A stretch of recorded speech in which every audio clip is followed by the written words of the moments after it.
Now at 5 o'clock, an interim chief is now leading the embattled Aurora Police Department. Chief Vanessa Wilson is now out of a job. The city manager says there were two major issues here, her lack of management and leadership. But some leaders say they disagree with her firing. Some say she simply wasn't doing her job. Others believe Wilson was pushed out as part of some city council members' agenda.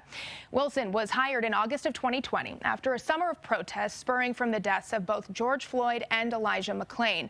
Aurora City leaders say she was great at prioritizing community involvement, but failed to manage the department, build morale, and validate employee feedback.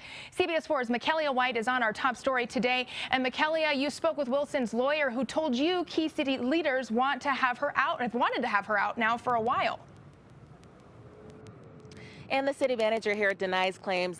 Chief Wilson prioritized community involvement.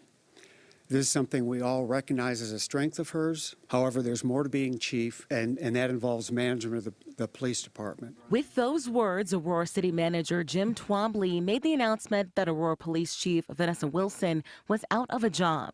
There also needs to be effective management of department operations, engagement with officers and staff. I think that a lot of the work that she's done has increased the community trust and community respect for our department. We now have taken several steps back in the ability to ensure that our community really respects the police. Twombly didn't give any specifics during the conference about why, just cited two main concerns: overall management and overall leadership. However, a day before this decision, a CBS 4 investigation found more than 2,500 unprocessed Aurora PD reports dating back to 2021, covering crimes like murder, carjacking, and child abuse.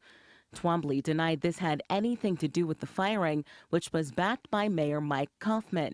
Given the fact that we have a rising crime, given the fact that there was a lack of urgency in her leadership in resolving this problem, certainly caused me to support the city manager in his decision.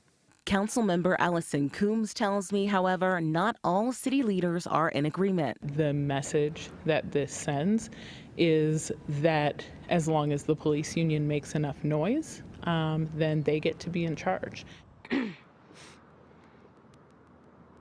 And Vanessa Wilson's attorney issued a statement saying conservative city council members launched a concerted campaign to smear the chief's reputation and credibility, and she was fired without cause. Now, Wilson said in a statement she was proud to have been chief, saying in part, quote, "During my time as chief, my focus has been to bring about the reforms required by the consent decree and restore trust in our community. I'm proud of the progress this department has made during the myriad of challenges that we have faced." Now, an interim division chief, Chris Jewell, will oversee Aurora PD and will be staying on top of this story as well, both on air and online at cbsdenver.com. For now, though, we're live in Aurora. Michaelia White covering Colorado First.